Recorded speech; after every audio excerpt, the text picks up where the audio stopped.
అందరికి అరటికాయతో ఒకసారి ఇలా కూడా ట్రై చేసి చూడండి.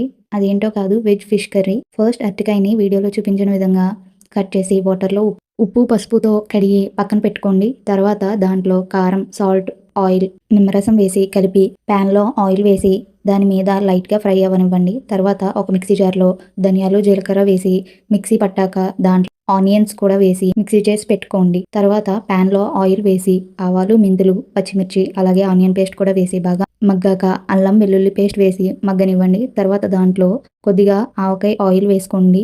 తర్వాత కొద్దిగా ఉప్పు, పసుపు, కారం వేసి చింతపండు రసం కూడా వేశాక ఆయిల్ కొంచెం పైకి వచ్చాక వేపుకున్న అరటికాయ ముక్కలు కూడా వేసుకుని బాగా ఉడకనివ్వాలి. తర్వాత కొత్తిమీర వేసి గార్నిష్ చేసుకుంటే ఎంతో టేస్టీగా ఉండే వెజ్ ఫిష్ కర్రీ అయితే రెడీ అయిపోతుందండి. మీరు కూడా ఒకసారి రొటీన్గా కాకుండా ఇలా ఒకసారి ట్రై చేయండి. ఎలా వచ్చిందో కమెంట్ చేసి చెప్పడం మాత్రం మర్చిపోకండి. వీడియో నచ్చితే please like, share and subscribe my channel.